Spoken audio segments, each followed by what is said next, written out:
Opportunity to get a seat at the table with those going the places you know you can go and doing the things you know you can do. Now, we don't see this clubhouse divider with a stage on top and an audience down below. No. Instead, we look at this as the world's largest breakfast table. It's full of motivation, education, inspiration, and even a friendly competition with the positive intention of pushing your momentum in the right direction. Now, listen. If you ever miss a segment, you can go download the Who You Know Show podcast, subscribe, and listen anytime. So head on over to whoyouknow.show, grab the link, and subscribe. And I'm super excited. Welcome to the Who You Know Show by Clear Path Wealth Strategies, where what you know is important, but who you know can make all the difference in your wealth, health, business, career, and life. I'm your host, Trevor Houston, and on this episode, we sit down with Dr. Matt Chalmers, a holistic wellness doctor dedicated to transforming lives through comprehensive health strategies. Dr. Chalmers discusses the importance of mindset in achieving wellness and the pivotal role of psychology in personal development and your overall health. Now, before we get started, I do believe that this is important to say that the content discussed on this podcast is for informational purposes only and is not intended to be a substitute for professional medical advice, diagnosis, or treatment. Always seek the advice of your physician or other qualified health providers with any questions you may have regarding a medical condition. The opinions expressed by the guest are those of their own and do not necessarily reflect the views of the host or the podcast. That's a long disclaimer. Now, Dr. Chalmers, welcome to the show. Good morning. Good morning. How are you guys doing? Doing so good. All right. So I want to dive on into this thing, and I want to talk about your journey into holistic wellness. Okay. First of all, tell me about holistic wellness and what inspired you to focus on mindset as a crucial part of health.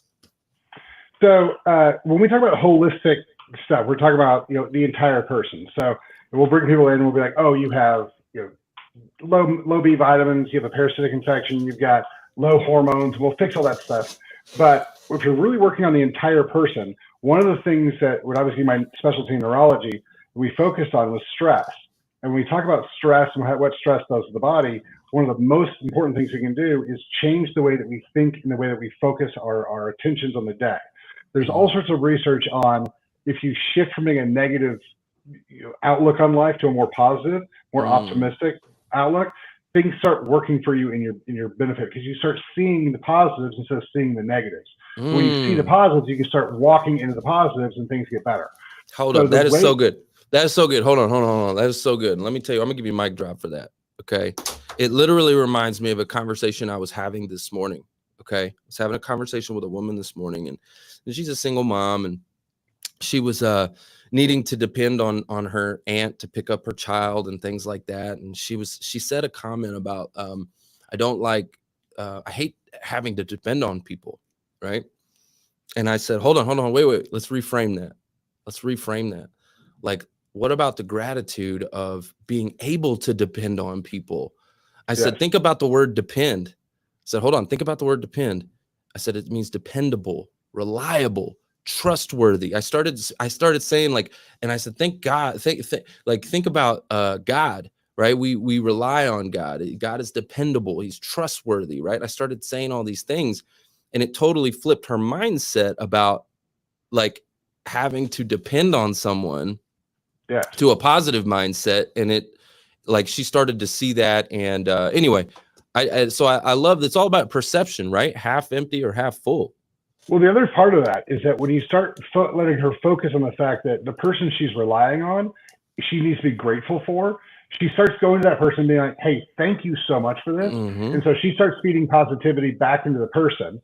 And so that strengthens that relationship, making the person more dependable as well. So again, everything gets better when we start reframing things in a positive light. So for instance, when we talk about diet and people talk about cheat days, I won't let people use the term cheat day when they work with me because here's the thing, frame cheating in a positive light.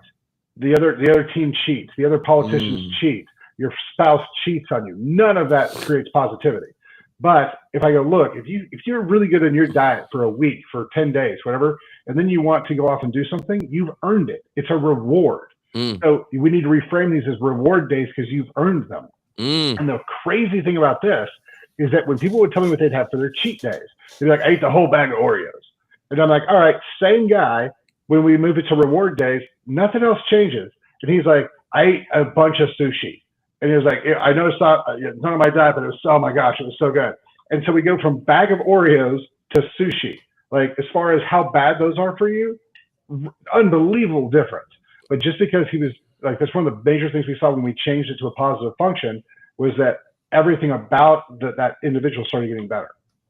Yeah, I see that. Okay, so just changing the lens, the perception from cheat day to reward day. Okay, listen, I have made a massive change in my life over the last year with my routines and working out and eating healthy. And have you ever heard of Factor? Is that the one that where they ship you the food? Yeah. So I started that, okay, for my diet, right? And one of the things I like about it is it's portioned. It's supposed to be healthy for you, blah, blah, blah, right? It's chef prepared. They're actually really good. They taste amazing. But I guess some people have raised concerns. They've mentioned, well, does it come in like a plastic container and stuff like that? And you're microwaving it in a plastic container. It is still fresh food. Do you have any thoughts on that, or what are your thoughts on that? Because you are microwaving it in plastic. So does that hurt me? Does that take away all the health benefits? It's not going to take away all the health benefits. The first thing, I'm not a big fan of microwaves. So what we use is we use far infrared toaster ovens or far infrared generators for heat. That's typically the big thing. Microwaves have a lot of things. When we break down into the quantum function, what it actually does to food. Like, I'm not a big fan of microwaves, and typically microwave safe plastics, you're not going to get a lot of bleed off of. But when a lot of plastics get hot, they start leaching chemicals into your food. So using, if you're going to do this at home, heat things in a glass container or on a plate or something like that. That's going to be a little better for you. But a lot of these things, when we start breaking down, like, people get it has to be perfect. It's 1% bad, so I'm not going to eat it. Like, the oatmeal has phytic acid, so I'm never going to eat oatmeal again. So you're going to run out of everything to eat if it has to be perfect. So take those things out of the plastic, put it in a glass container, heat it in a far infrared or a toaster oven thing. That's going to be a little bit better for you. But a lot of that stuff is really pretty solid. Because the biggest problem we get into is how much. Because people ask me all the time, like, what's the best diet? And I'm like, if I have to pick one, I'm going to pick keto for, the United States. And the reason I say that is because it's a low glycemic. We just take the sugars down. We take the processing down. We take the chemical trash out of the food. We really reduce that. Not everybody needs to be keto, but we do need to reduce all those chemicals that we're eating. So I don't even know. I'm going to tell you right now. You say keto, I don't even know what the heck that is. So what is a keto diet?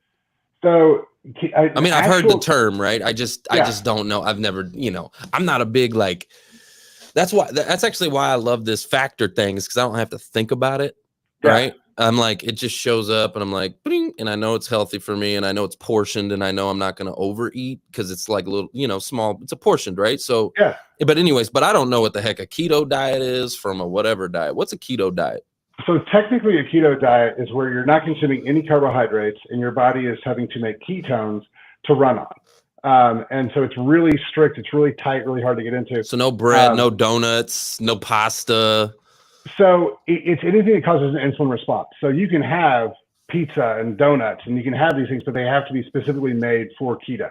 So they don't affect your insulin function. So like a lot of times what people do is I'm like, bring me your 10 favorite foods and I'll build you a diet out of it. And so you just change the chemistry of it. But at ketos, you're actually producing ketones. I operate in what's called a fat oxidizing state, where I take collagen to produce extra sugar for my body, but my body's running on fat the whole day. So there's upsides to that one. One, my breath doesn't stink.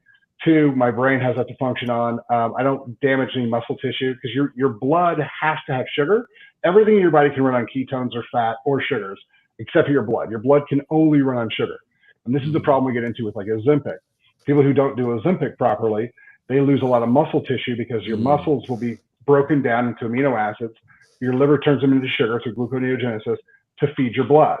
Well, if you don't consume enough things, any carbohydrates or anything to create the sugar for your blood, your body has to make it. And so that's one of the downsides we get into is if we don't recognize what all's going on, you're going to have some issues there. But a lot of times if you're eating a keto diet, you're eating high protein, and the protein is going to be digested and turned into sugar. So you're going to be fine. But that's basically what the keto is. You're producing ketones for your body to run on instead of using carbohydrates.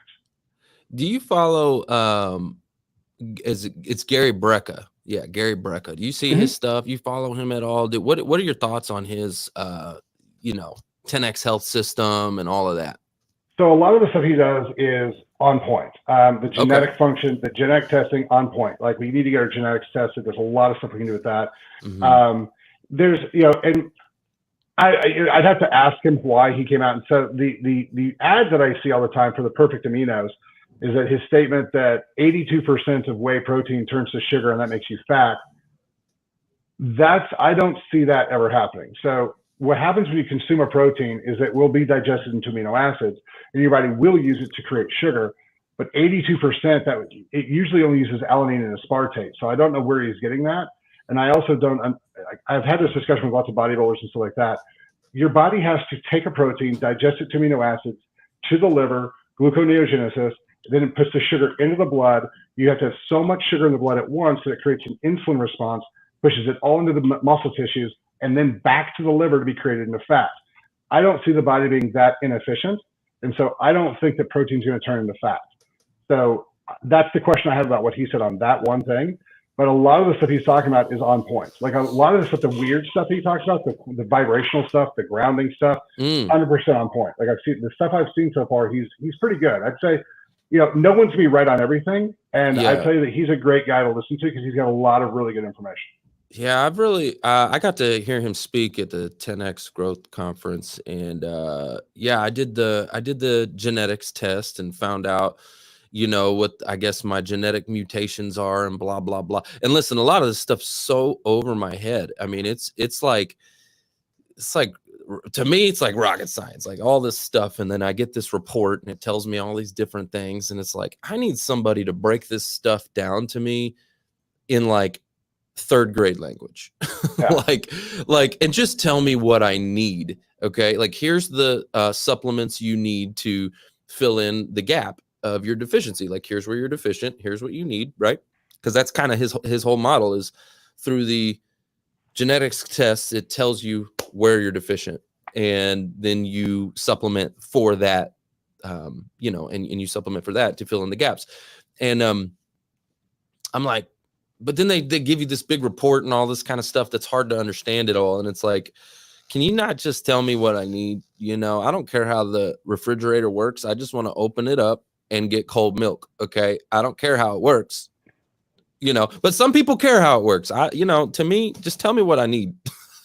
What I'm saying? Funny because I always tell people, like, you're always going to get too much information when you come work with us. Because again, like I always tell people, like, my job isn't to tell you what to do. I'll give you recommendations, but my job is to tell you your options. And so what we'll do with those sort of things, the great thing about what those type of seminars is you get all this information and you're like, okay, I now know that I need to do something. And knowing you need to do something is 1,000 times better than not knowing. Touche. What you have to do with that next step is, well, what am I going to do? And so that's, what we're trying to do is we're trying to build kind of a community of, hey, this is how this is working. Because if I'm the 10 and you're a 2, like if I've got 3 or 4 guys who are in our community who are a 3 or 4, they started 2 months ago, they're going to be beneficial helping you be like, hey, when I started, this is how it was.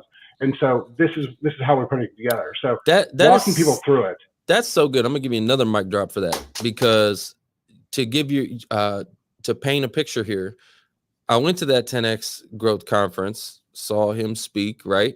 And I'll be honest with you, I'm 37, didn't really think anything about anything. I don't, not really thinking about my health that much. But then I hear this guy speak and he's bringing some awareness. And now I look back and I go, okay, look at where you were, look at where you are.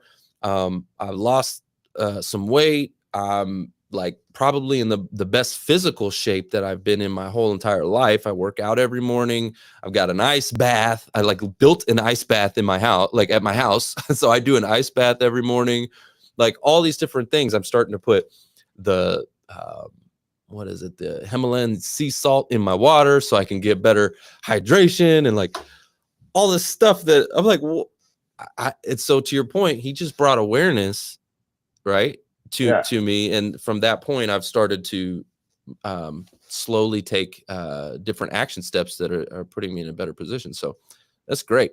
That's great. Well, that's the big thing was I wanted to start a community. So with our Facebook group and with our online stuff, and I do all calls with our team, and it's just kind of like, hey, where are you guys having issues? Like, what questions you guys have? And the great thing is that like our first one, when we started talking, people would ask questions. They're like, hey, how many of you guys have done this coffee enema thing? Like, I'm empty on this one. And everyone was like, oh, you've got to just do it. Like, get over it. Coffee enema?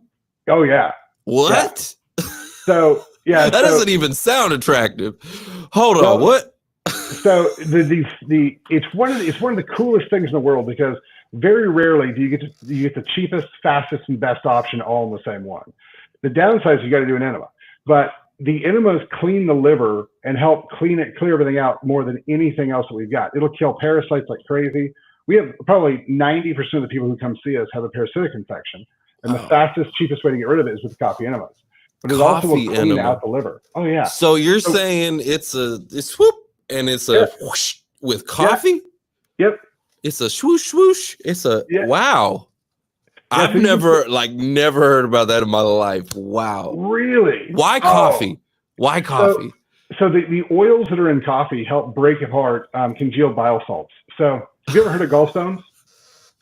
Gallstones? No. Like gallbladder gallstones? Oh yeah. Well, I've heard of what's the other one? Maybe it's the same one. What's the one that you pee out? Oh, the kidney stones. Kidney stones. Yeah. I've heard of that. Well, so gallstones are in the liver, in the common bile duct. If you get your gallbladder out, if you have those sort of things, that's what people usually do. Those are actually formed in the liver. So they're just placed in the gallbladder. And so what ends up happening is that as you lose, for instance, methylated B6, you talk about the test that Gary Brecka does. If you have MTHFR and you're losing methylated B6, your bile salts will start to congeal, and we start having more gallstone stuff. We don't emulsify fats very well. The oils from the coffee help loosen and break that stuff up and flush it out. So the cool thing is that the cleaner we get our liver, because the liver's job is to clean the blood and the lymph, and then the blood and the lymph go and clean the whole rest of the body. So when people have acne issues, or they have fine lines and wrinkles, or they have some skin issues, we're like, look, if we clean your liver, that'll help. And so we give these guys coffee enemas, teenagers, adults, whatever, and they start doing these coffee enemas, and it starts cleaning up their skin. And they're like, oh, that's fantastic. I'm like, well, here's the thing you should notice on that. If your liver was having trouble, like, it's still detoxing, but it's not keeping up with the speed at which you're putting toxins in. We need to evaluate what you're eating, the supplements you're taking, that type of stuff, because obviously we're feel that we're putting more toxins in than we can push out without help. Or you can just take the coffee enemas. I like quality of life. I'm like, everything I do in my life is there on purpose. So I'll just do the coffee enemas as well. Wow. So, that's crazy. I never heard about that. I'm gonna have to look into that, man. Like, see what's up with that. Like, come on now. Okay, this is good. That's why I wanted to start the community, because like there's things that like I've known for a decade, but you just found out today. Yeah. And so if we're all in this community talking about stuff, and we have some type of guidance, you have people you can ask questions to. That's kind of why I wanted to start the whole community of, well, let's talk about this stuff, because the problem we get into is that I look at the mental piece as like a Maslow's hierarchy of needs, right? So if you're starving, you're not going to be working on your best mental self. You're going to be looking for food. If you're tired all the time, if you're miserable because you're sore, if your body is not in the right spot, we got to fix your body. Then we can start working on the mind stuff. And the funny thing is that a lot of the mind stuff keeps your body from getting where it needs to go. Because if you're really stressed out, it's going to keep your gut shut off. And if your gut shut off, you can't make serotonin to help with your stress. So it's this cycle where you got to kind of like, I'm going to fix the body, then we're going to work on the mind to decrease the problems the body's creating. Well, let's dive into this, because this is real important. Because there's been times, like I said, I'm doing my workout, I'm pretty consistent, but you know what? There are days, okay, we're not going to call them cheat days, okay, but let's just say I've noticed that if I miss a day, It's typically up here. It's a mindset issue. It's something's going on. Maybe I'm overwhelmed. Maybe I'm stressed. Maybe something's going on, whatever. And then I make an excuse, right, for why I don't get up and do it. And so, and like I said, I'm pretty consistent. I'm like, 5 days a week consistent, right? But there's Tuesday. I want to be every day. But I know that you also need a rest day, right? I mean, is that true? Do you need a rest day, or should you just keep going? And then also on top of that, what should someone do, right, when their mindset isn't right? What are some things that they can actually do to help, get them over the hump? So first of all, routines on both of this is a big, big deal. If you're like, this is how I do my stuff, there's a lot of days where I don't want to work out. Right. And then because it's my routine, I go home and I'm like, I just don't want to do this. And then I'm already in the gym and I'm like, all right, well, I'll just do something. Something's better than nothing. And then by the end of the workout, I was like, I got to get a workout in because it was part of my routine. Sure. The other thing about that on the mindset is that I always try to get people like, get into the routine of creating a positive mind space. When you wake up in the morning, go through your gratitudes and like 2 or 3. Don't just list them, but go into them. Like, why are you so happy for your house? Why are you so happy for your kids? Why are you so happy for your health? Like, go into it. Like, actually talk to yourself about why you're so happy about this. Spend 5 minutes doing it. Same thing at night, right? And so as you go through the day, when something happens, and this is a little bit more advanced, but when something bad happens, I always try to be like, how is this my fault? How is the thing that happened that wasn't great my fault? Because I have control of me. And if this was my fault, I can fix it. And if I can fix it, well, then it's not going to be a problem in the future. And so that type of an idea of, okay, this is the part I own. This is how I'm going to fix it. Even if you hand it to somebody else and they screwed it up, did I hand it to the wrong person? Like, if you hand me a bunch of accounting stuff, I'm probably not going to do very good with it. Right. So you don't hand me your accounting work. So if you handed that to me and said, you do this, that was your fault. That type of an idea. And so there's lots of little things we can get going on that one. But the thing is that whenever you don't want to work out, you have to go back to your why, right? And so one of my big whys is I want to be a great example for my kids. And so when I don't work out, I'm like, you have to go tell your kids why. Like if you put it in their head, you're going to have to tell them why you didn't do this. So for instance, when I did one of my first long fasts, I did a 7-day fast, and my son, my oldest, asked me, he was like, hey, I'm going to make burgers today. Do you want one? And I was like, nah, buddy, I'm fasting. And he goes, how long? And I was like, till Thursday. And he goes, wow, because it was Monday. And he was like, wow. He was like, that sounds really hard. And I'm like, yeah. And he goes, but that makes sense because you like to do hard things. And I was like, that's right, buddy. And I walked to my room and I made the decision. I was like, I will die before I eat. Like on this, I'm gonna make it all the way through this because that's my thing. Like being the examples is really important for me. And so that's those things. So when you do like, I don't want to work out today, be like, all right, this is the example you're setting for your kids. You're like, screw it, fine, I'll go ahead and go do it. That type of deal. Or, just do it for 3 more days.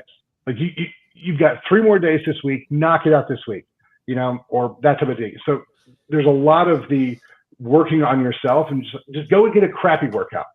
Like something's better than nothing. Like those type of things are great to kind of get you there. So, okay, you were just talking about fasting, and you know what? I've never done that. So, but I see that that's like, they talk about all the benefits. I mean, even when you read in the Bible, it talks about the benefits of fasting, So I'm like, maybe I should try this out. How would you recommend that someone start fasting? Would you recommend that, like you said, 7 days? Whoa, that's a lot. Should I just go 1 day? Should I go 2 days? Is there like a benchmark I should reach for, or what are your thoughts? Typically when we start walking people into that, we go over goals and stuff like that, but the easiest way to do it, so I like to get people into a fat oxidizing state first, because if you're not going to consume any food and you want your body to have energy, it's going to have to start burning your fat.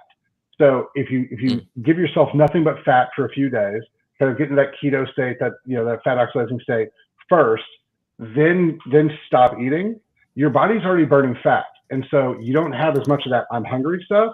Plus, if you'll take a little bit of collagen so your body has blood sugar, you're usually good to go. Like we have a lot of people, by the time we start them fasting, I go, what are you eating for breakfast? And they go, I go, how big of a deal is breakfast for you? They're like, oh, I love breakfast food. I'm like, that's not what I asked you. And then I'm like, are you waking up hungry? And people are like, not really. And I'm like, skip breakfast. Just eat lunch. And so if you skip breakfast, you have coffee or water or whatever, you take your supplements, and then you skip to lunch, and you're like, well, that wasn't that hard. And I'm like, how hungry were you at lunch? And people are like, meh. And I'm like, now you can try to skip lunch. And so they try to skip lunch. And so that we walk people in that way. But I've had a lot of guys who are just like, I just want to do it. I want to see if I can do it. Great. And so they'll do a day or 2 days, 3 days right off the bat, and we'll work with them as they go. They're like, hey man, starting to get hungry. I'm like, have a Topo Chico. That'll kind of fill your stomach up. You'll feel better. Chew some gum. Like there's little tricks and tips that you can do as you go along. But the biggest thing is that the other thing I love about fasting, the reason that I do it so much. Go ahead. I was just gonna ask you, what about like, okay, so if I'm fasting, okay, and I get hungry or something like that, what if I just did like a protein shake? Is that breaking the fast? Is that technically breaking the fast or what? So it depends on what you're consuming. So for instance, collagen is a protein, but it's not going to raise your insulin at all. And so it depends on how you view your fasting, right? So if it's like if it's a religious thing or whatever, and you're like nothing but water, then it's nothing but water. But it's not for fat loss. It's for a religious or a mindset thing, right? So you're doing it, your goals are a little bit different. So if you're like, look, I just want to lose some weight, I want to get an autophagy, I want to be healthy, you can take collagen, bring in some amino acids, it doesn't change the insulin function, and so it doesn't really count. But if you were to consume a protein shake that's going to affect your insulin function, then I'm going to tell you it's going to affect it quite a bit. The easier things, that's why like bone broth or collagen is usually acceptable, because your body doesn't have to do almost anything to turn that from a protein into digested amino acids. So that's why the collagens are usually accepted, but some of the protein shakes aren't. Because a lot of the protein shakes have like a little bit of sugar or a little bit of something their body has you have to process, or a little bit of fat the body has to process, and that anytime that your body has to start digesting stuff, it breaks the fast. Okay, okay, I got you. So yeah, because man, I tell you what, I've been again, I'm in the best shape of my life. However, I still got this little stubborn, man. I got a six-pack going, but man, I got this little stubborn. Like, I don't want to have to flex for it to pop out. Okay. Anyway, I got this little stubborn. How do I get rid of that little stubborn, man? That's just right around it's the lower abs. How do I get rid of that? Is that through fasting and stuff like that? Or fasting is a great option for that. Okay. Again, the problem with, if you don't do fasting right, you can lose muscle tissue. And so that's a problem. That's where the collagen really helps out. But the things when we start seeing stuff like that, it's okay, let's check the basics, right? Where's your hormone levels at? Where's your testosterone at? Are you holding more estrogens than you need? Because that's going to hold water and stuff like that on you. Okay. What's your digestive function? What's your probiotic function? Because a lot of times when we hold fat around the belly, it's a digestive issue. And so we'll check that. But then the other thing is that what's funny is that when we start really dialing it in, we'll look at type 2 muscle fiber function. So again, I'm not trying to get super, super fancy, but there's two types of muscles. There's the run real fast, which is a big carb fed, and then there's the slow low. So one of the reasons that building muscle tissue is the fastest way to burn fat is because, one, you're creating more mitochondria that require more fat to produce more ATP. So you have more factories building energy. We need more resources to create the energy, so you're going to burn more fat. But the other thing is that you're activating those type 2 muscle fibers. So instead of doing hard cardio where you're running real fast and you're getting your heart rate up real high, you slow that down and you like push a sled or you walk uphill, 3 to 4 miles an hour. You keep your heart rate in that 100 to 125. You focus on those type 2 muscle tissues, and those burn fat at a much higher rate than type 1s. Type 1s usually burn carbohydrates. Oh, I just did this. You do that. Okay, so I have a buddy of mine, okay, that he was a little overweight, okay? And like I remember when we were in our 20s, like he was one of the like specimen of fitness, right? Like this was one of those guys that would do the parkour and like jump all over the place and like backflips and all. I mean, this guy's insane, right? He was like a specimen of fitness. And then he gained a whole bunch of weight. He got married and just right. And but then he got a divorce and was like back, mindset shift, like need to get back in shape and lose all this weight and this, that, and the other. Okay. And he is again back to it. And the other day we went and worked out at the gym and we did this I don't know what you call it. You push this thing, you put a bunch of weights on it and you push it. I guess he's called it a sled, something like Yeah. that. You push it and then you pull it. And listen, I normally go in the gym and I'm doing, some dumbbells and free weights and this, that, and the other. I'm doing a bunch of machines and blah, blah, blah. Anyway, that freaking thing kicked my butt, man. I tell you what, I was like, oh, man. He was doing some workouts with me that was tearing me up. So you're saying that is a type 2 or something like that? What'd you say? Yeah. So there's two different, like there's fast twitch, slow twitch, if people are more familiar with that. So the slow twitch stuff, like the weightlifting, the pushing, the pulling, the slow uphill type stuff, that's going to be more fat burning than it's going to be. So cardio, like doing high intensity cardio, lots of heartbeat, lots of high rate, is fantastic for the heart. It's a great way to burn off, steam, and really great for the mind. But if we're really focusing on the fat, then we kind of have to we dial it back a little bit, and we do the slower stuff that's more high intense or whatever. No, it's actually lower intensity. It's just just longer. So yeah, because your body, so fat produces more ATP, which is actually what the body runs on, but it produces it a little bit slower and it's more efficient. And so that's the problem. And so if you need something right now, then you're going to use carbohydrates because the glucose is going to come in. The other thing is that when you're doing something really hard and really fast, your blood is going to lose its sugar faster. And so it's going to then have to start borrowing glucose to function, because your blood can only run on glucose, but your muscles can run on fat or on glucose. And so if you're starting to do more slow stuff where your body can maintain the supply of blood sugar to the blood, it'll stay in that fat burning mode a little bit longer. Okay. So let's talk about testosterone for a minute. Okay. At what point, I know it plays a major part for both men and women, but tell me, at what age should men be really looking at this thing? I'm 37. I did do the 10X health system, and they said that I don't need a testosterone replacement, but I could use a booster. So can you talk to me about that? Because it was a little concerning being 37. I feel that was a little early, but what is the age that people need to really start looking at their levels and things like that? So I think you should look at your levels at all ages. Okay. Like I'm pulling I have a 10-year-old, I have an 11-year-old and a 9-year-old, and I'm monitoring their levels. I'm not going to give them anything, but I'm monitoring their levels right now.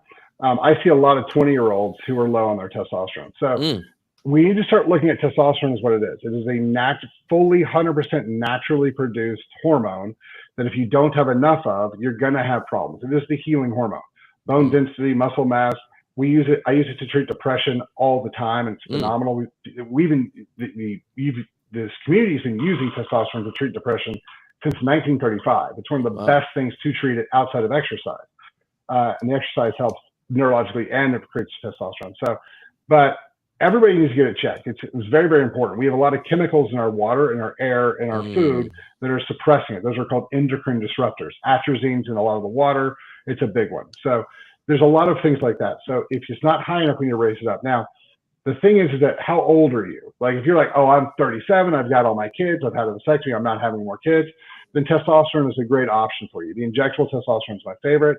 We want to hold you at about 1,000, make sure everything's kind of functioning through. Women, the research shows about 150 to 250 is the best range for them. And the cool thing is that testosterone cypionate specifically, is as close to the natural thing that your body produces that your body can just take it and reorganize it however it wants to. So if you start raising your testosterone, it can actually take that testosterone, convert it into estrogen. So women who have hot flashes, night sweats, vaginal dryness, they can just take testosterone and it will convert over into estrogen, and it knocks out all those issues. So they take one thing and it balances everything. So that's sort of the big thing. So if we start seeing issues, I've had a lot of 30-year-old women coming after they've had kids and the whole deal. And stress is the number one thing that pushes testosterone down. High stress, low test, every time. So we start seeing that, when we give these women the testosterone back, all sorts of great things happen. So their sex drive comes back, their energy comes back, they start losing fat. So here's the other thing. Testosterone increases blood flow and nerve function to the genitalia. So men, it's fantastic for men with erectile dysfunction because it'll really help that. But it also restores blood flow to the clitoris. And so now all of a sudden these women are having stronger, better, faster, easier orgasms, which means they're enjoying their sex more, and so they're wanting to do it more often, which means that the guy's having his sex more often. And this is one of those mental things. So when we start talking about love languages, like if you've not read the 5 Love Languages book, phenomenal book. Everybody should read this. Yeah, it's really touch. small. Okay, here's my order. I already know this one. Okay, touch, then words of affirmation, positive words of affirmation, then acts of service, quality time, and gifts is at the bottom. But that's kind of my order of the way I like to receive and the way I like to give. Is touch, words of affirmation is big for me. Love that. Acts of service, then quality time, and then gifts. So most men, number 1 or number 2 is physical touch. Mm-hmm. Not all women are there. So what ends up happening is that the guy's having more sex, and he's like, man, I feel great. I feel loved. I feel appreciated. My life is awesome. And I'm like, read the book, because if hers is quality time, or hers is gifts, or hers is words of affirmation, and the bottom of her list is physical touch, you've got to make sure that you're telling her hair looks good. You got to make sure, get her another pair of earrings, get her some, like, write her a note and stick it on the mirror. Like, you got to feed her too. But here's the fun thing. I've had couples come in and like, they'll start talking about it. Like, that's great. And I'll tell the guy, I'm like, dude, read the book. Like, trust me, like, this is the best thing you can do. And then a month later, they come back and they're like, our marriage is in a place that we've never been at. We didn't think he could get here. And that's why I'm like, I want to focus on quality of life, because that's the biggest thing. If you go to work and you get your teeth kicked in, right? Because work is stressful, regardless. Like, I've built mine. It's something I love. I love being here. I love my job. But if you end up going to work and your work's not awesome, and then you go home and your home life sucks, you can't get away from stuff. But if you build your marriage into a place where it's really strong and you can't wait to get home to be with your wife and be with your kids, when you leave the stress of your job, you go to a peaceful place and you can heal, regenerate, and repair. But if both of them are crazy or stressed out or not where they need to be, you're never going to get it better. And so that's why, like, trying to focus on some of the mental stuff is so important for your stress and for your quality of life. And that's why we do so much on that other side. I love this, man. This is holistic. Okay. I love this. I mean, you're even talking about, relationships and marriage and how to keep the house a happy home, right? Because if you can't go home feeling secure and safe and a place to rest and rejuvenate and, recoup from the pressures of the world, you're just, you're burning the candle at both ends, right? So I love what you're talking about here. I do want to kind of go back to the testosterone subject again real quick, because again, personally, for me, they told me that I don't need the replacement, which, if I'm understanding this correctly, and you could tell me if I'm right or wrong about this, the replacement is essentially like, once you start, okay, you're going to need to continue that forever, pretty much, because it will kill your body's natural ability to create it. But the booster is actually going to help your body's natural ability to create it. And so it's not something you're going to have to take forever. It's something that you just kind of get a boost and it kind of helps your body to create it. Am I understanding that correct, or am I wrong? Well, kind of. So what ends up happening is that whatever state we're in, the diet we're in, the stress level we're in, the age we are, that's where we're at. So if you're like, okay, I'm going to add something in to increase my testosterone, whatever that thing is, whether it's a supplement, whether it's an injection, whether it's whatever it is, whenever you take that out, you're going to go back down to where you were, right? So our bodies create things out of what we give it. And so if we don't give it those things anymore, we're not going to have it. So what ends up happening is that your body regulates your testosterone level. So it's like, okay, we need to be here. And so if you add stuff in, your body goes, oh, thank God, we don't have to do that anymore. We can take those nutrients and push them somewhere else. We can do something else with these nutrients because the testosterone is where it's supposed to be. So your body just stops producing its own. If you then remove the testosterone, your body goes, oh, crap, we have to reallocate assets over here to bring those back up. So that's the get off, get on thing. Now, if you're not going to start taking the injections, you're going to start taking like encyclopene or Clomid or one of those that helps your body create its own, but it's like an HCG type of thing. Your body will create its own testosterone again, and that's awesome. The problem we get into, and this is the only caveat that I have with the pills that make you create your own testosterone, you're also going to create your own sperm again. And so what they don't tell people enough is that, hey, yeah, your testosterone is going to 800-900, but you're going to be super fertile. So if you're not married, if you don't want kids, you need to understand that, and maybe that's not the best option. And so like what a lot of guys will do is what I did, and this is what a lot of my bodybuilders friends have done, is they'll do the testosterone, and then whenever they're like, okay, it's time to have kids, that's when they take the encyclopedia, that's when they take the HCG, that type of thing. And I've got buddies who've been pro bodybuilders for years, 10, 20 years, lots and lots and lots of testosterone use. And it's like, oh, I got married, or oh, my wife wants kids. Well, they got a new wife and they want kids. I'm like, cool. And so they'll jump on HMB and HCG and that type of stuff. And then, 6, 8 weeks later, they have kids. And so you can turn it back and forth pretty easily. Now there is a chance that you're not going to get it back, but it's not really big. So that's the big thing with it. Now, what I've personally seen, and we've tried lots of stuff. If you strip out, if you really detox the body and you get the body full of nutrients and you really work on the stress and you pull all the heavy metals out and you give the body, the stuff it needs, it can make some more testosterone. But if you're at 200 or 300 right now, I would just tell you, or even 400, replace the testosterone, push it back up to 1,000, then fix everything, because testosterone is the healing hormone. Like I can't fix ulcerative colitis. Celiac we can still fix without it, but ulcerative colitis we can't. I've not had good results fixing MS or dementia without it. So it's really, really important to have. So if it's in that 300-400 range, kick it back up to 1,000. If it's at 600, 700, 550, 600, take some supplementation, work on your stress a little bit, and see if you can bump it back up. But the other thing is that I always ask people, how do you feel? People are like 500, 600, they're like, I'm tired, I'm sore when I work out, my sex drive's kind of meh. These are guys, and they're like, and I'm like, how much drive do you have to go to the gym? How much drive do you have to get out and do stuff? And they're like, none. That's actually the definition of depression.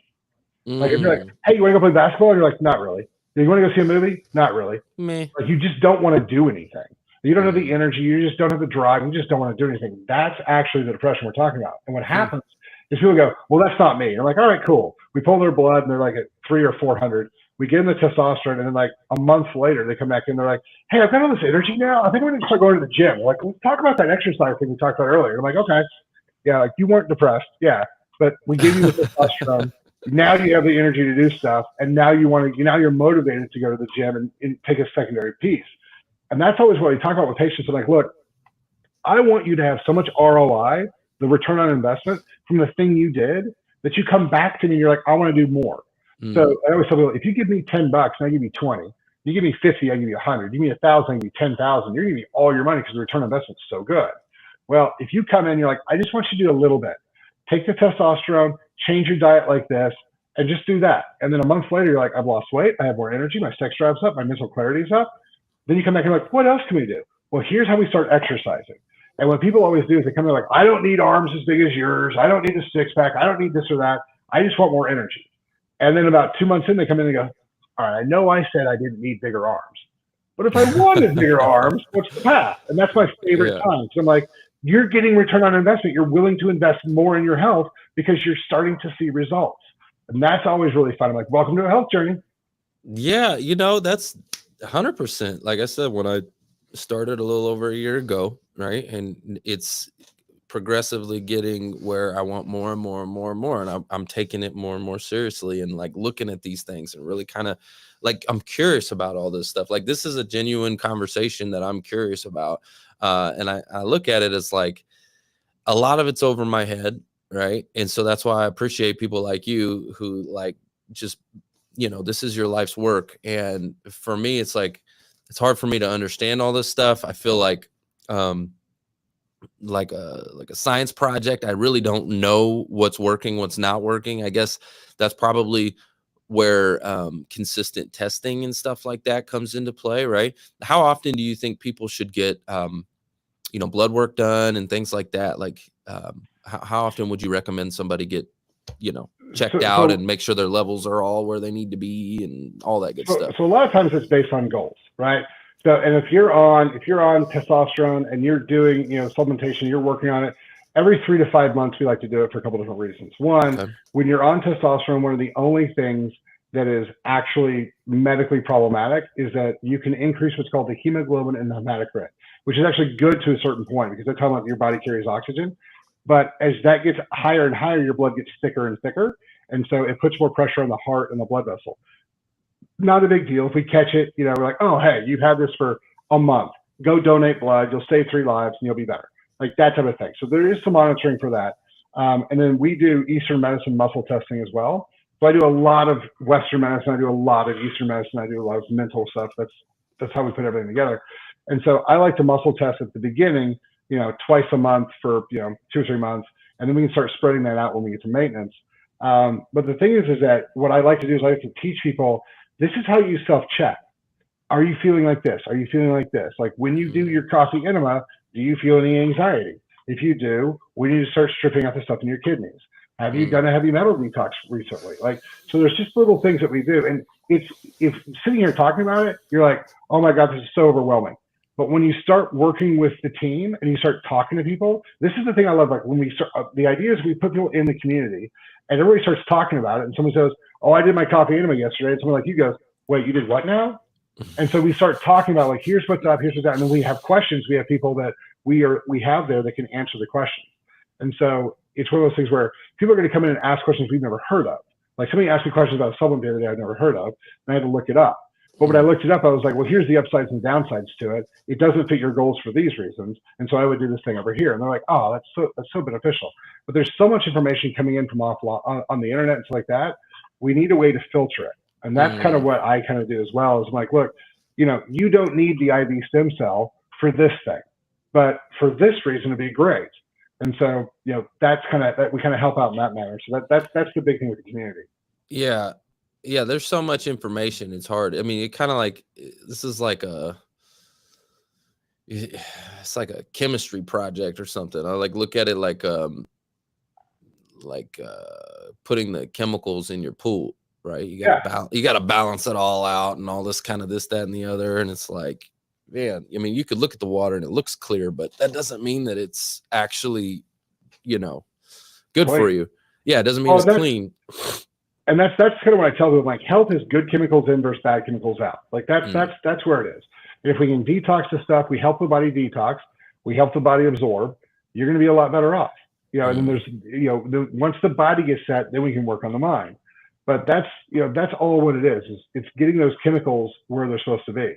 And so it's how we set those up for your goals and what's the best way for you to get them in. And the other problem is that, if people are wondering like why there's no diet for individuals, look up somatotyping.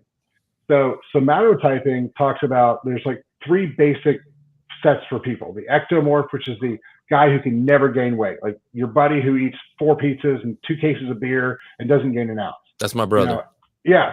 And then we got the guys who they're like, oh, I've gained 10 pounds. I'll just cut back a little bit, and they lose it. Those are your mesomorphs. Those are the guys who the calories in, calories out model works really well for. And then you have guys on the other end of the spectrum where I live called the endomorphs, where if I watch you eat a donut, I get fat because I'm so sensitive to insulin. So these are the guys where like they did the keto diet and they lose 100 pounds in 6 months. And it's like, it was amazing. And then the guy over here is like, I can't gain weight. And then the guy in the middle, he can do whatever he wants to. So, and when we talk about chemistry, this is one of the things that got me all riled up was, I don't like the calories in, calories out model. It works great for the mesomorphs. Fantastic for about 30-40% of the population. However, if you're going to tell me 10 grams of sugar, 10 grams of insoluble fiber, and 10 grams of protein work the same way in the body, which is what the calories in, calories out model says, I'm going to have problems with that from a chemistry standpoint. Look, and let me tell you something. I don't want to count all of that stuff. I see people, they got these apps and they're counting their calories and they're putting in all this and that and the other. And like, yeah, I ate this and I ate this portion of that and bop, bop, bop. And that's like, man, you know what? To me, I don't want to think about all that stuff. I really just want something that's simple that I can do. That's why I do like the factor thing, because I know, hey, this thing is portioned. Right. I know I'm not going to overeat, and it's like healthy foods, so I don't want to have to like count my calories and all that kind of stuff. Like, you know what I mean? I just want something simple, easy, and that I know is going to work. And so far it's been working very well. And like a lot of those are fantastic. And it's funny because like, you don't have to, you can get in wherever you want. But it's funny because like, I have friends of mine who know every stat from the Dallas Cowboys the yards rush, the whole deal, all the way back, and that's their thing. And they're like, and I don't care at all. I have friends who are pro athletes, and I don't keep track of their stats. Like, I don't care. But as you start doing it more, it's just like, I know people who know every stat on every Ferrari there is because they're car freaks, right? So as you start getting into things, you start doing it a little bit more. And there's people, I have patients like you all the time who are like, I'm never going to count this stuff. I'm like, all right, that's fine. And then like 3-4 months later, they start getting, leaning out and everything starts working. And they're like, so I had 26 grams of carbs and 18 grams of it. And I'm like, I thought you weren't going to track this. They're like, well, I started because, and nope. it's Not just, where are you on the journey? Like, if you don't want to count them, don't. No, that's fine. It's just not me, man. I am like, I don't want to think, especially not about food. Ugh, think about food. That's why, like, when it comes to, you always see that little, memes and little clips about the man asking the woman, where she wants to eat. And she's like, I don't care. And then he's like, okay, Taco Bell. And she's like, no, well, this, no. And then, that whole thing where they go back and forth, right? I literally don't care. I'm a foodie. I love all food equal. I will eat anything, literally. I'm not picky. I don't care. I don't want to think about it. So like when I say, like, if we have that discussion, where do you want to eat? I don't care. I literally don't. Let's go anywhere. And I will find something that I can eat. And because I don't want to have to think about it. I just don't. Yeah. I'm like that guy. I'm like, I don't want to think about it. Just put food in front of me so I can eat it. And that's why this factor thing to me works well. But maybe I should be putting it on like a plate or something and not microwave it. There's always a little thing you can do a little bit extra. But I always tell people, like, get in the general direction. And then as you feel you want to, we can start narrowing it down. Because the problem is if you're like, give me all the things, like, you're at a 2. If you ask for the level 10 work, it's going to overwhelm you. Like, just walk you through. Let's little changes at a time, because this isn't a 6-week thing. We're trying to change your body for the rest of your life. We're trying to change the quality of your life forever. And so add some stuff in next week. Like, you don't have to boil the whole ocean today. Yeah, I look at, like, okay, so if I was, you see a lot of like celebrities and athletes and whatever, they have, personal chefs or whatever that are doing their nutrition and their diet, and they're not even having to, like, they don't think. They put food in front of them. Hey, this is what you're going to eat today. Especially with athletes, you see that a lot with athletes. It's like they tell them what they're going to eat. I need that. That's what I need. Just tell me what I'm going to eat. I don't want to think about it. Just put it in front of me and let me eat it. You know what I mean? Well, it's fun because, like, I have several patients who have their own chefs. Yeah. And so, like, I'll be like, just let me talk to your chef. And so the chef and I will talk for like 20, 30 minutes. And then I'll talk to the patient, a couple days later. And they're like, man, this food's amazing. I'm like, I didn't know I got pizza. And I'm like, well, I had them import the flour from Italy. So that it doesn't have glyphosate, and it's sourdough, so it has a very low glycemic function. They're like, that's what's up. All right, like, I didn't know any of that. I'm like, you don't need to know that. Your chef and I know that, so you just need the food. That's right. I don't need to know. I just want to eat. That's it. I'm a foodie like that. I'm not a chef. I'm not like, my brother's a chef, actually. My brother's a really, really good chef. And people always ask me, because I'm a big foodie, they're like, you don't like to cook? I'm like, heck no, I don't like to cook. I am not a cook. I want to eat. I don't want to cook. I want to eat. Okay. So just put it in front of me and let me eat it. Hey, real quick though, I want to dive into something else that I thought was very interesting here. So you have a charity, Tree of Life. It focuses on using ketamine and psychedelics to treat PTSD and addiction in veterans and first responders. Tell me more about this initiative. That sounds, just tell me more about that. It sounds super interesting. So it's kind of a funny story. So I did a TED talk on replacing opioids with cannabis because it works really well. We've used it in the office. And afterwards, my business partner was like, hey man, you figured out this pain thing. If you can figure out addiction, he's like, you got this opioid problem solved. And so I started doing research on figuring out how to fix addiction. And I found out we've known since the 60s that psychedelics like, ketamine and psilocybin, like magic mushrooms, and LSD to a degree, has been phenomenal. DMT, so ayahuasca, 85% of the time it fixes addiction, PTSD, and depression. And I'm like, how are we not using this on everybody? And so I started talking to some of my veteran buddies who've done ketamine, and they're like, oh, it saved my life. And I talked to these veterans who are like, I know what my guns taste like because they've all been in my mouth. And like, that's how bad they were. And then they did ketamine, and 6 weeks later, 5 weeks later, it's gone.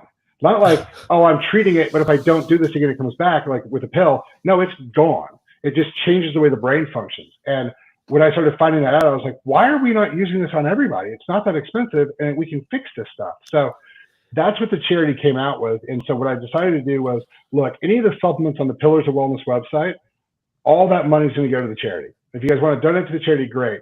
We're going to take that money, we're going to break the PTSD, the addiction, the depression, these first responders and these veterans, so that we can actually fix the mental health problem, not just talk about it.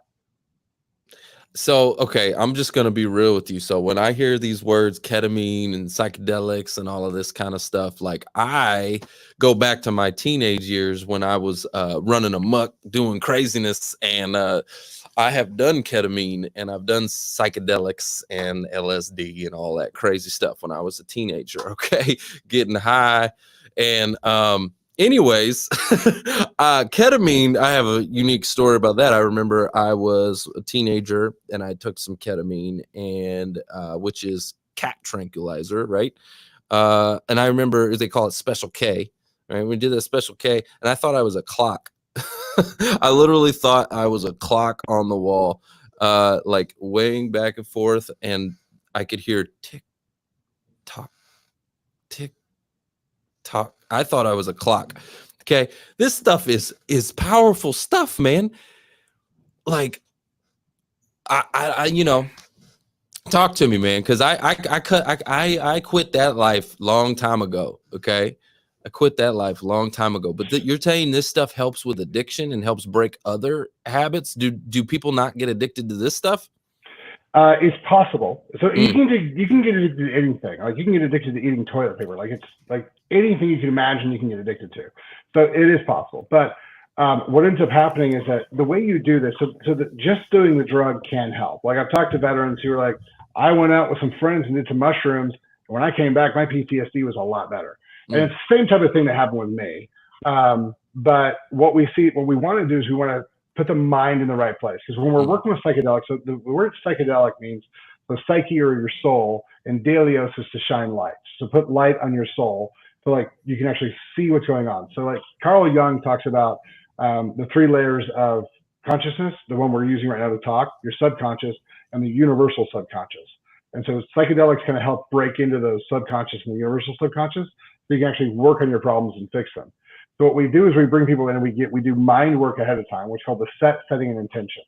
Why are we doing this? Are you in a comfortable place? Are you ready to do this? And so like, well, let's get you ready to go mentally. And then you take the medications. And what ends up happening is that your body now starts dealing with some of these things that it hadn't dealt with before. So that's interesting. A lot of that sounds like intention, right? Like right. When I was a teenager, my intention wasn't to like be healed and like, you know, elevate my mind. It was like my intention was to get high, right? And doing that stuff. And so it sounds like a little bit of that is an intentional thing. Like what are you doing it for? Well, and that's a big part. So like if you look at like the DMT, like when people just do it for fun versus when you go through with like an actual shaman and they kind of walk you through why you're doing it and how you're connecting to the universal intelligence and the whole thing, it's a lot different. I've had a lot of my high-end guys, you know, CEOs of big companies, things like that, when they've done the ayahuasca stuff, kind of like, Aaron Rodgers talks about it. What ends up happening is that, and it's weird, I can't really describe it, but the things that are holding you back from being the person you need to be, from being your purpose, from dedicating your life to your purpose, releases. And it kind of just a little bit. And so you can see the path better. And you're like, this is the things I need to do to make myself better. One of the guys who did them, he came back in and he told me, all the things I thought were important in my life, he was like, I don't care about it all anymore. He's like, the things I've always known were important, but weren't putting a lot of emphasis on, that's all I can see now. But I can see how to make them all better. Like it's a laser focus. Like everything works now. Like it just all makes sense. And that's what happened with me. And so like my big ketamine story was, before we started the charity, before we did anything, I was like, I'm going to do ketamine because I want to see how it feels, because I'm not going to tell somebody to do something I'm not willing to do. I don't feel like that has an integrity with it. And so part of the story is that, so I figured out how to fix COVID about 4 months in. And so we were pulling people out of hospitals to fix them. but I got a lot of COVID. And so my heart got messed up. And so when I would lay down for about a year and a half, my heart would beat way too hard. And I had it looked at, nobody could figure it out. And then on top of that, my heart rate for the last 20 years has been in the 90s because of, apparently I had some PTSD from a car wreck when I was in high school. And so those two things just happen to be there. So, and when I went in to do my ketamine, the doc was like, "What's wrong with you?" I was like, "Nothing. I love my life." And he was like, "Well, we can't do this unless there's something wrong with you." And I'm like, "Anxiety." I was like, "I have stress." He's like, "All right." So I do it. And it's funny because my story is hilarious. Because like, everyone's like, "You're going to get high. You're going to enjoy it." I'm like, "Yeah, that sounds great." I hated it. Like I get done and I'm sick as a dog. I feel like I have the flu. I'm throwing up. It's horrible. I get home and I lay down in bed, and that was the first time in 18 months when I would lay down, I couldn't feel my heart beating anymore. Because it would beat way too hard when I would lay down. And I was like, "Oh, that's cool." I checked my pulse ox in the morning. My heart rate was in the 60s for the first time in 20 years. So what happened was that it fixed the sympathetic escape that my brain is holding over my body. And so it allowed my heart rate to calm down. It allowed a lot of things that my body was just buzzing and pushed on to relax and calm down, because it changed the way we call it the default neural state. It changed that in my head because of the way it lifted all the neurotransmitters up, and it had them kind of resettle and kind of reset. And so it helps my heart. It helps my sympathetic nervous system a lot. And we've been doing it with people. Like I've had people come in and be like, women, like they weren't soldiers, they weren't getting shot at, they weren't seeing dead bodies, but they just, they had moms who weren't awesome, they had husbands who weren't awesome, they had bills to pay, they had life that kicked them in the teeth. We all have traumas, we all have traumas, that we go through in life. So one question I wanted to ask you on this was, it sounds like, and I could be totally wrong about this, but you're saying that like you went in to get prescribed this essentially. Like I thought this stuff was all like ketamine was like illegal, like it was cat tranquilizer, special K, right? Like this was a drug. It's actually the number one drug we use for pediatric surgery. Oh, really? It's anesthetic. Oh, it's fantastic. It's a fantastic. I don't even know. Okay, yeah. And then the psychedelics, like I'm starting to see some stuff like that where, I mean, a lot of this stuff, it's interesting because, even when you're talking about marijuana and you're talking about all these things, like a lot of it's, I guess, starting to become more legalized, and people are starting to find the medical treatments, the actual positive things to all of these different things, like what are the positive, obviously anything you do too much can be, you can abuse anything, right? So, if you take too many aspirins, it'll be your last headache, right? Yeah.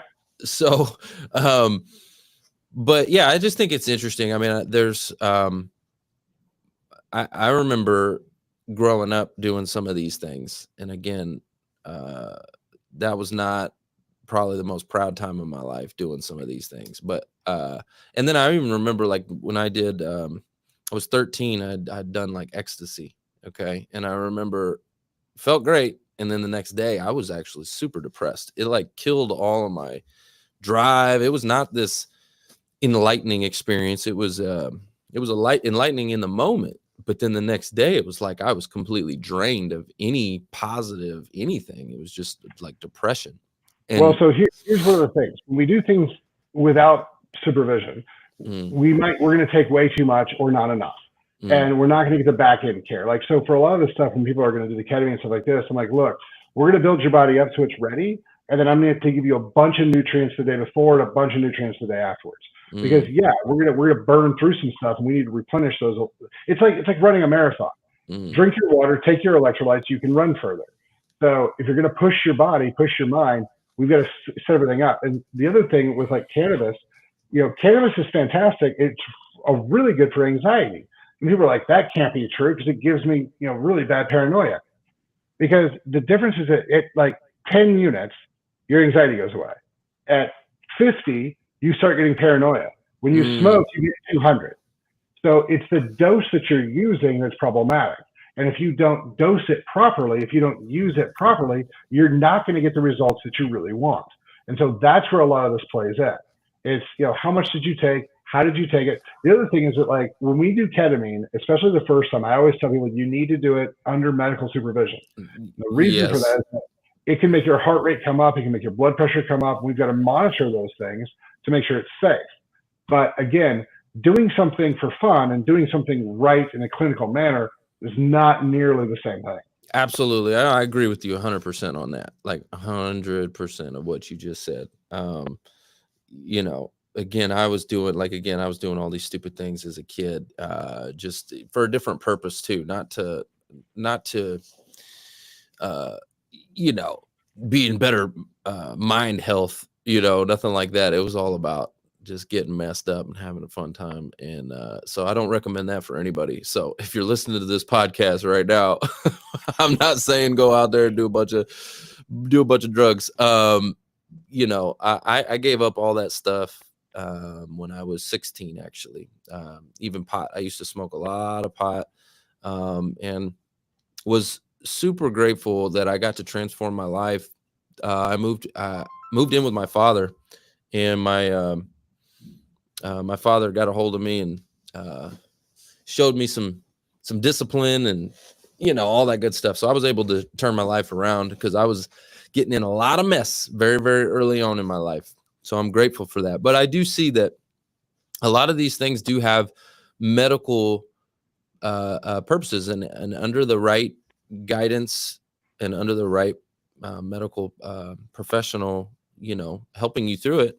I mean, I could see where it could break some addictions and things like that. I mean, I love this conversation actually, because I think it's super interesting. Well, I think the more you hear about it, can start looking for it, maybe find it near them. And so it'll save some lives. Just this conversation could easily save some lives, because if someone's really depressed and they're like, you know what, I'm going to look into that, and it helps them get where they need to go. We might never know, but it could save somebody's life. Yeah. I mean, yeah. And you know what? I mean, if I had to say, like, would I rather, like some of the depression medication that I think is out there. Okay. Again, now I'm not a medical professional, so seek your own counsel, seek your own guidance. But I personally feel like a lot of this, anxiety medication, depression medication, I feel like it makes it worse, with a lot of people. And I've seen it in some of my friends where they're now dependent on these medications, and they're causing other issues because they're taking all these medications their whole life, and then they got to take it one to another to another to another. And you know, what if something like this, a treatment like this, could help get them off of some of that stuff, some of those other medications? So have you seen anything like that? Do you have any good success stories where someone is taking a psychedelic and now all of a sudden they don't need their anxiety medication anymore? Yeah, no, we've seen that a lot. Like we see it where, you know, once everything gets fixed. The other thing we see is like, I'll raise people's testosterone up and fix their gut, and they don't need their anxiety meds, their depression meds, because again, remember, the vast majority of your serotonin is made in your gut. If your gut's all messed up, no probiotics, high yeast, parasites, you're not going to make enough serotonin to produce for your brain.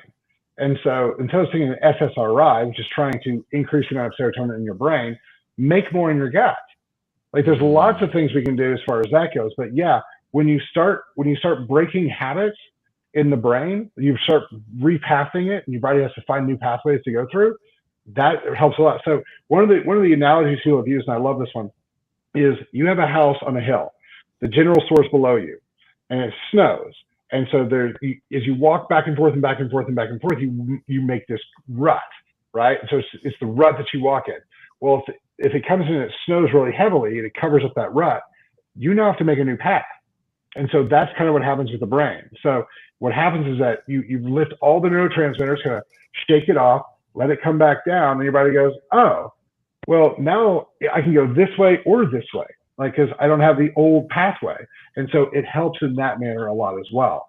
And so it's just your body just starts finding new ways of thinking about things, if that makes sense.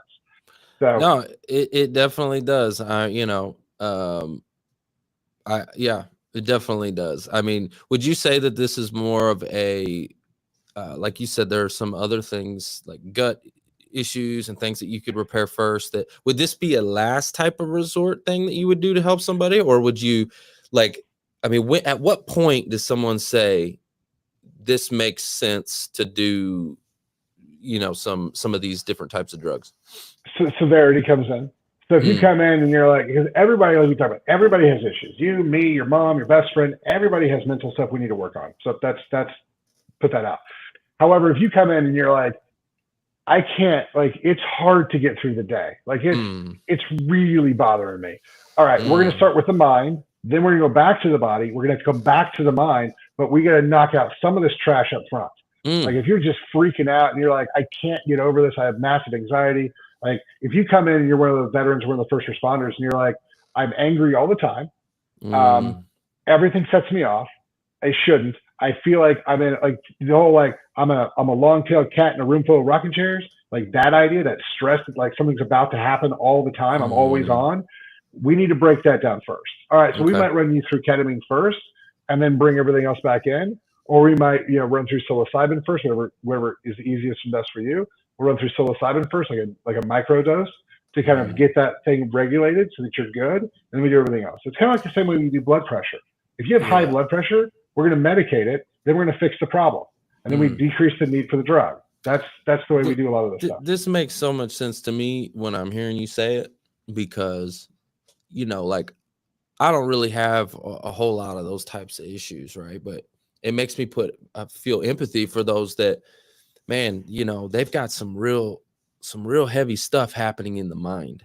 Yeah. Right. And it's for those that don't have anything like that going on in your mind like that. It's almost hard to understand it that somebody could. It's almost like, dude, just go work out, like go blow some steam off, like go outside, like, but it could be a lot more than that. Right. Like I was talking to somebody recently and he said that he had, he was prescribed that he had ADHD. And I'm like, I do too. What you talking about? Everybody got that pretty much. Right. Like that. They're handing that out like participation trophies these days.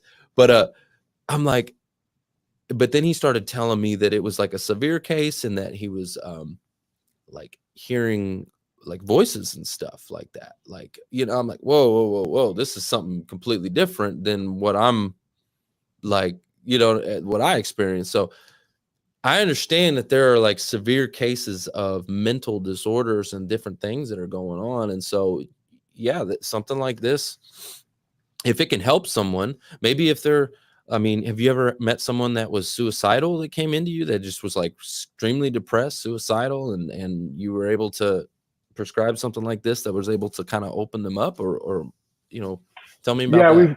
We've had several guys, like I said, we had some veterans who are like, and I'm like, how bad is it? And they go, I know what my guns taste like.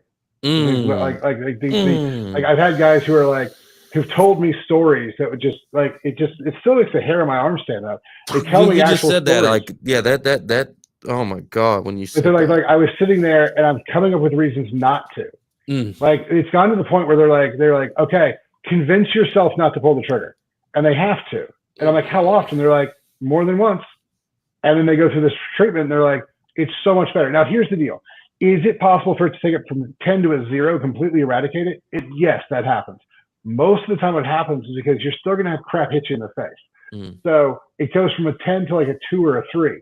But if you were struggling and you were like dealing with the 10 and you go to a 2 or a 3, you feel like it's all the way gone. And so that's the thing. It's like if you have 1,000 pounds on you and someone takes off 600 of it, you still have a lot of weight on you, but it's a whole lot less weight. Right. It's a whole lot easier to manage and deal with. 1,000%. So that's where we see a lot of this. This seriously, I could talk about this stuff all day. I really could talk about this all day. Again, I want to make sure everybody understands the content discussed in this podcast is for informational purposes only. It's not intended to be a substitute for professional advice, diagnosis, or treatment. Always seek advice of your physician or other qualified health professionals with any questions that may regard your medical condition. The opinions expressed are not necessarily the views of the host or the podcast. That's my disclaimer for everyone here listening. Seek your own counsel, seek your own guidance. Yes. And go talk to body's different. Yeah, everybody's different, right? I mean, God created us unique, okay? Yes. Uniquely made. And so there is no cookie cutter. Okay, there is no cookie cutter. I don't believe in the cookie. Now, there's best practices. Yes. Okay, best practices, but I don't think there's, and that's why this stuff's so complicated. That's why we need people like Dr. Chalmers here to help us figure it all out. So, You have absolutely shared a wealth of knowledge with us today. I really appreciate you being on the show. Is there anything else that you want to leave the audience with? Any last words that you want to share with them? So the biggest thing, like, what the most important thing you can do, and it's really hard, is to find what your purpose is. And I feel like my purpose is because I have all this information, and it bothers me that I can't give it to everybody. Like, if this is going to help, like the ketamine thing, like, right? Because like no one knows. So I feel like I know, and it's my job to make sure other people know. So like that's why I'm like, my job is to give you options. So the big thing is if I can when people follow me on Facebook, if they follow me on Twitter specifically, like I told you earlier, I've gotten, because I've disagreed with the CDC more than once. YouTube has told me they're going to ban me off of YouTube. So, but just being able to get out in front of people and get the information out, it's really kind of one of the big things. And again, we've talked about so much, going into depth. We didn't, there's a lot more depth, but we talked about so many things. You're going to forget some of that stuff. So, making sure that we get people access to the information is a big, big thing for me. So that I do believe is important, regardless of whether you align with it or not. Like some of the stuff we were talking about just a minute ago, maybe controversial for some people, right? Using psychedelics or whatever. Okay, whatever. So, like, being able to, like, I'm not for the cancel culture stuff, man. I'm for information, and again, do what you want with that information. That's up to you. Right? You can look at it and you can say, hey, but to stop people from talking, right? I'm not for that. I'm not for banning and all of that stuff. And so, y'all need to go follow him and you know what? Ask questions, be curious. What's wrong with being curious and asking questions? You can formulate your own opinion, right? Like, formulate your own opinions, guys, but ask questions, be curious, be open. That's one of the things is I'm not for closed-mindedness, right? Be open-minded, ask questions, be curious, and formulate your own opinions. There's nothing wrong with that. And the big thing is that any topic in the world that can't stand up to questions needs to be questioned. Because that's the thing. Like, if you're like, hey, explain this to me why you did this. Well, this is what my thinking is. And if people look at it and they go, all right, I get that. Okay. But here's the other thing. One of the things the biggest problem I have with cancel culture is that it doesn't allow people to grow. Because what we should do is we should be like, I have this amount of information and I've made this decision. And then as you get older, you get new information. And then you go back to that original thought and you go, I'm going to change this because I have new information. And so it moves your position. Anybody who feels the same way today they did 5 years ago is not somebody I want to talk to, because they don't bring in any information and they don't change their viewpoints. And they're not growing. Yeah. I don't think the same way I did when I was, 13 years old, back when I was doing all the craziness. I don't think the same way, right? But if I did, right, if I'd never changed and I stuck to those positions I had, I remember arguing with my dad at the kitchen table, going back and forth about why I should be smoking weed, and like, we would debate things, but that was my mindset back then. I've changed, I've grown, I've adapted, I've matured. And my thoughts are not the same as they were before. And so I agree with what you're saying. And the other thing too is by being open-minded and like it's going to do one of two things, whether you agree with it or not, right? When you hear something, it's either going to strengthen your current position, right? When you hear something, you're like, okay, I heard him out, but no, I'm even more firm in my current position. Or it's going to help you to, again, adapt and maybe question your own thoughts. Like, wait a minute, that is interesting. I never thought of it that way. But you can't do that if you don't have empathy. And empathy is simply being able to put yourself in the other person's shoes, being open to putting yourself where they are. And so if you don't have that, you can't be open. You can't be open-minded, right? Correct. And I think that's the issue with this cancel culture stuff that we have. These people don't have any empathy. They're not able to put themselves in the other person's shoes. Literally, they're not able to. They're like, nope, it's my way or the highway. This is it. Well, I think there's a lot of that, but I also think there's a lot of underlying trying to drive narratives so they can specifically drive culture to a specific point. That's the true. thing that scares me. Because like when the mob hits a group of people, it's not a person. It's just everyone's like, oh, this is terrible now, and everyone decides it's terrible. It's like, why did we decide that? Like, that type of thing. It's like, what, some people are saying wrong things and they need to be brought down. The Harvey Weinstein thing needed to happen 100%. We needed to talk about that one. But there's other things that are happening, like with, hey, I think this way on medical. I'm like, no, we're going to ban you from talking.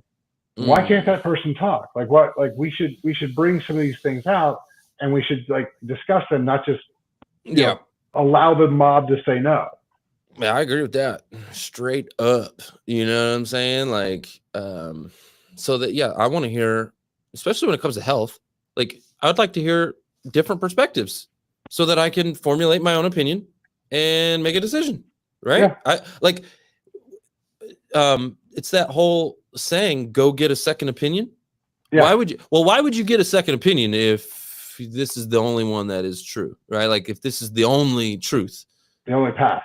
Yeah, the only path. No, go get a second opinion. Go get a third opinion. Shoot, and then formulate your own opinion based off of the information, right? When we're having people go out for surgical consults and like talk to 3 people, and if 2 guys agree, do that thing. Yeah. Like, if you're trying to figure it out, like that's the easiest way to do it. Like talk to 3 or 4 experts, get the consensus of the experts and go that route. Yeah. Yeah, I mean, come on. Anyway, so I'm all for it, man.